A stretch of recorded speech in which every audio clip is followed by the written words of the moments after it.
211313027. Saya adalah mahasiswa program studi teknologi elektromedis Fakultas Vokasi Universitas Sanata Dharma. Kali ini saya akan menyampaikan 10 kata dalam bahasa Indonesia yang sering digunakan secara tidak tepat, dan juga saya akan memberikan saran perbaikannya. Kata-kata yang pertama yang sering digunakan adalah bergeming. Padahal dalam KBBI, bergeming itu merupakan kata yang salah atau tidak tepat. Dalam KBBI, bergeming itu artinya itu tidak bergerak atau bergerak sedikit atau diam saja, seperti itu. Kalau ditambahkan tak, itu berarti diam saja, tak diam saja, seperti itu kan. Nah, ada di contoh salah satu lagu salah satu artis populer, yaitu Agnes Monica.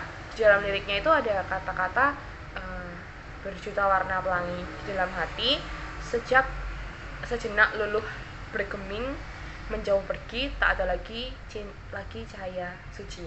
Nah, itu kan salah, harusnya lebih tepatnya kurang tepat gitu, karena bergeming itu kan artinya dia menggunakan kata-kata bergeming di dalam lagunya, seperti itu. Oke, lalu kata-kata yang kedua adalah acuh. Banyak orang yang mengira kata acuh itu berarti itu tidak peduli, karena sering ada kalimat kan kayak seperti dia sudah acuhkan aku, seperti itu contohnya. Padahal acuh itu tuh bukan seperti itu gitu loh contohnya. Padahal dalam KBBI sendiri, kata acuh itu tuh berarti peduli.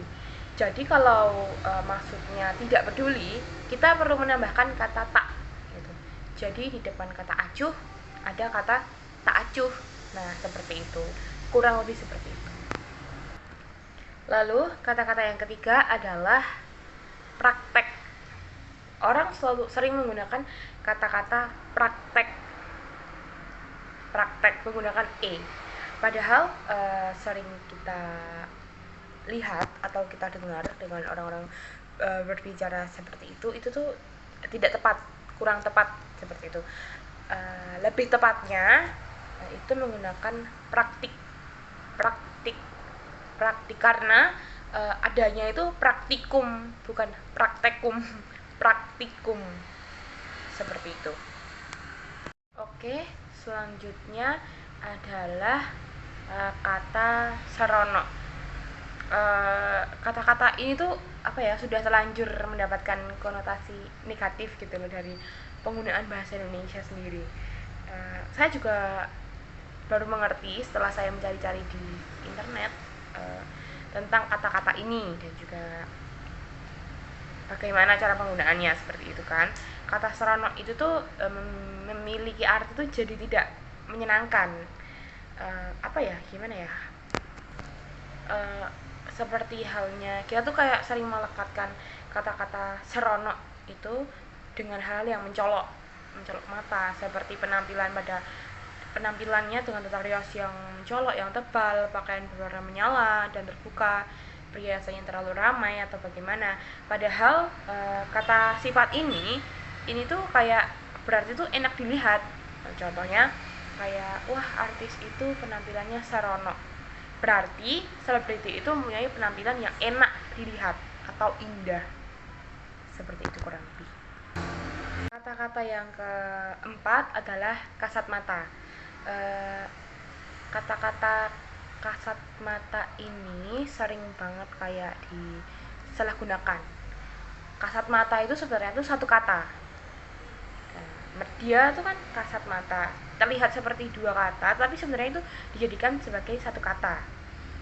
Lalu artinya itu tuh dapat dilihat atau konkret. Jadi untuk merujuk ke pengertian tidak tampak oleh mata itu tuh kita harus menambahkan negasi tidak. Jadi seperti tidak kasat mata. Nah, seperti kasat mata sendiri itu artinya tuh dapat dilihat, seperti itu. Nah, ini tuh lebih bernilai kayak lebih nampak gitu loh. Jadi sering banget orang-orang salah mengartikan kasat mata ini. Oke, selanjutnya kata-kata yang kelima adalah abai. Nah, untuk kasus abai ini tuh kebalikan dari kasus acuh seperti tadi yang pertama. Kata kerjanya tuh kayak mengabaikan, berarti tidak memperdulikan, tidak mengindahkan. Kalau penggunaan kata mengacuhkan sering absen negasinya, penggunaan kata mengabaikan sering disertai kata depan tidak, yang sebenarnya itu tidak usah memperdulikan, kayak nggak diperlukan gitu loh. Sebagai contohnya, perbaikannya itu kayak kita bisa menggunakan kata mengabaikan. Contohnya kayak ini, demonstran mengabaikan permintaan maaf pemerintah. Nah, kurang lebih seperti itu. Oke, selanjutnya yang ketujuh adalah absen. Absen itu artinya tidak hadir.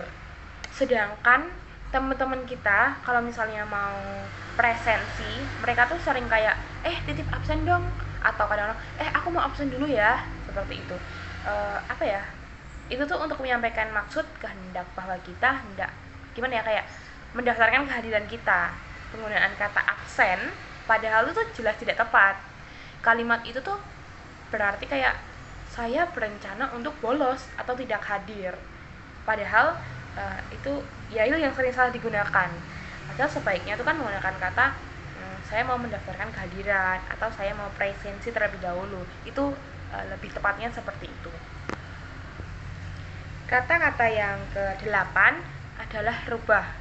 Mungkin kita sering menemukan kata merubah atau diubah, padahal kedua kata itu tidak tepat jika dimaksudkan dengan kata mengganti, menukar bentuk, atau mengatur kembali suatu benda atau suatu hal.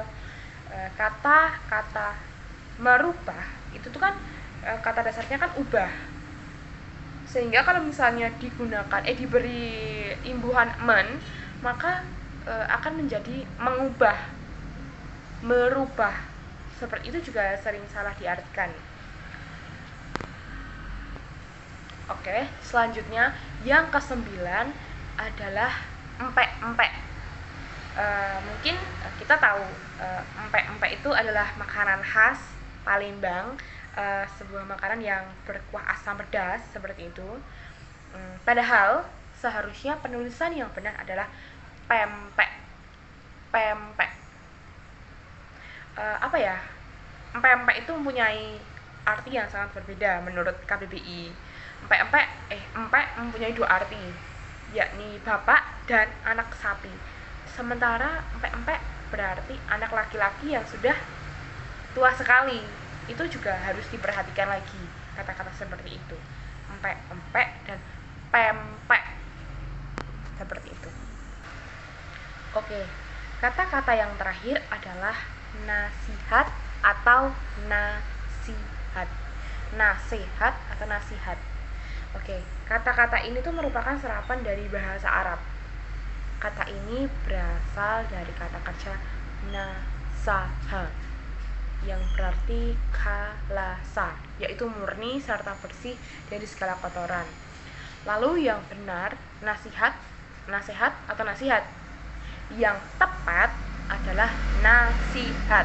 Karena dalam penyerapan bahasa Arab ke bahasa Indonesia yang berkaitan dengan perubahan bunyi huruf harus disesuaikan dengan ciri khas Indonesia melafalkannya. Maka dari itu penulisan huruf yang tepat menggunakan i, bukan e. Seperti itu. Oke. Berikut tadi adalah 10 kata yang sering digunakan yang salah atau tidak tepat, seperti itu. Nah, sekian dari saya. Jika ada salah kata, mohon maaf. Terima kasih. Sampai jumpa lagi.